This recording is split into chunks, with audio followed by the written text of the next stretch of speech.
Bonjour à toutes et à tous.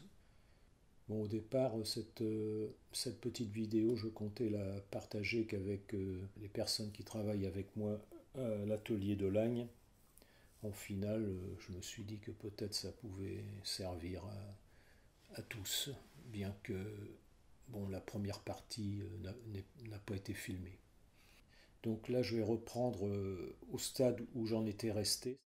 L'aquarelle qui était bien sèche, je l'ai remouillée au dos pour pouvoir la poser sur ma feuille de plexi et qu'elle reste collée et qu'elle reste humide le temps que je fasse toutes ces reprises.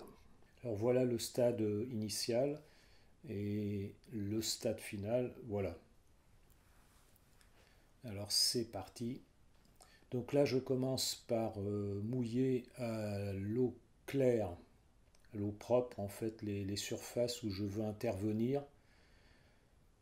Je recale ma plaque de plexi pour qu'elle soit un peu plus à l'horizontale et que j'ai pas de dépôt de flotte en bas du papier.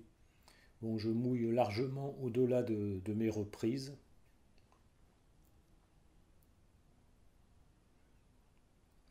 Voilà, je reprends la couleur qui me manquait, le terre de sienne que voilà, j'ai tendance à beaucoup utiliser.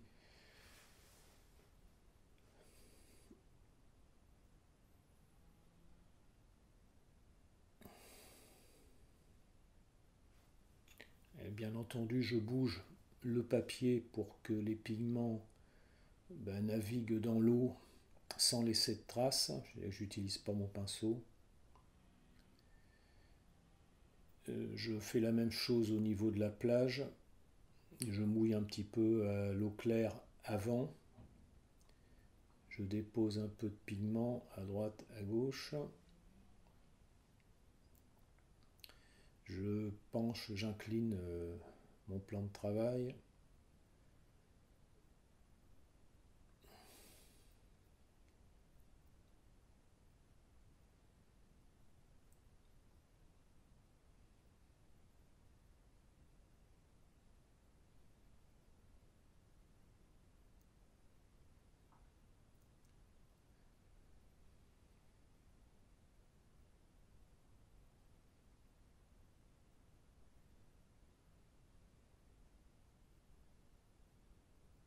Là, je fais un essai sur du papier, un bout de papier sec, grain torchon.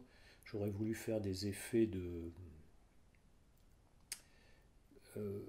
structure en fait, mais ça n'a pas fonctionné.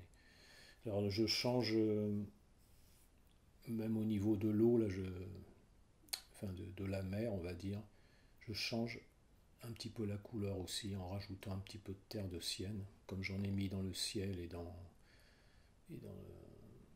sur la plage.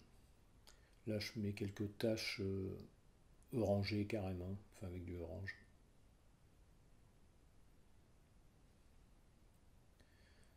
Un peu de bleu outre-mer pour forcer un petit peu le premier plan.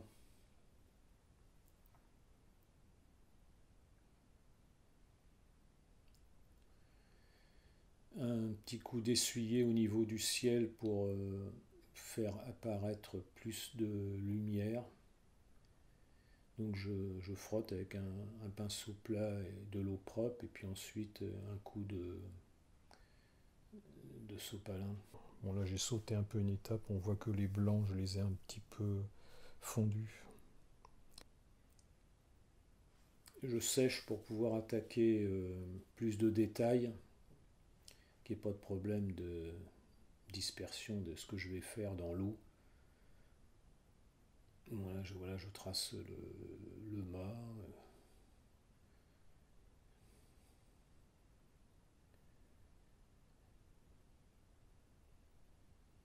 L'ombre, l'ombre des personnages.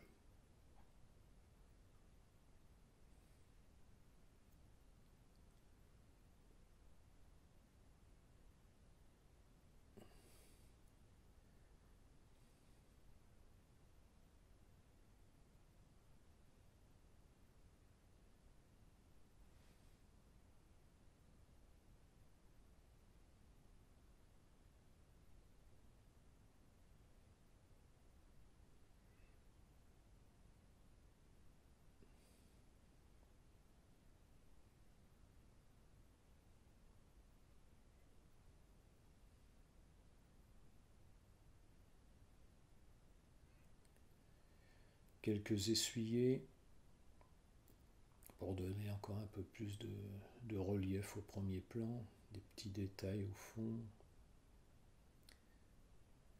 Là, je pose mon passe et je me rends compte que j'aimerais bien foncer un peu le ciel en haut à gauche. Donc même principe qu'au début, je mouille largement le papier. Je dis largement parce qu'il faut que j'aille au-delà de l'endroit où je vais travailler pour être sûr qu'il n'y ait pas d'auréole qui se forme. Je prépare ma sauce, bleu outre-mer, terre de ciel, enfin, je ne sais pas ce que j'ai pris. Bon, ça peut paraître foncé comme ça au départ, mais ça va légèrement, franchement, s'éclaircir en séchant. Et bien entendu, je bouge le papier. C'est primordial pour ne pas avoir de traces. Je vais reprendre un peu en haut pour attirer voilà, la nappe d'eau avec les pigments.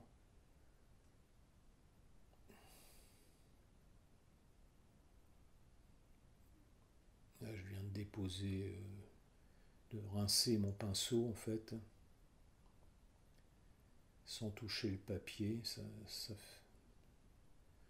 ça laisse pas de traces.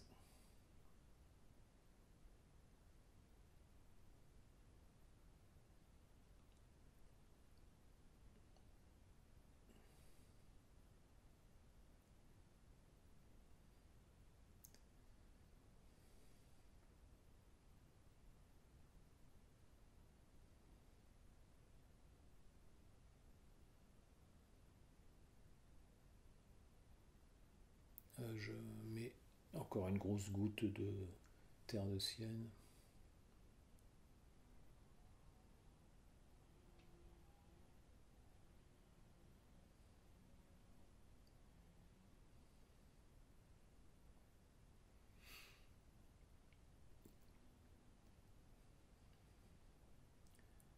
Bon, c'est vraiment important de bouger le papier. Et là, on fixe, enfin, je fixe les choses pour être sûr que ça aille pas plus loin.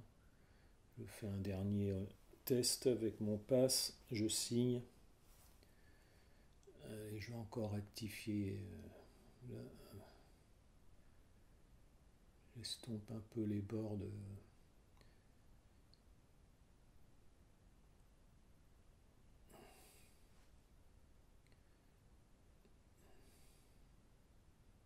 Quelques petits détails. Ouais, il me manque vraiment des cheveux en fait derrière.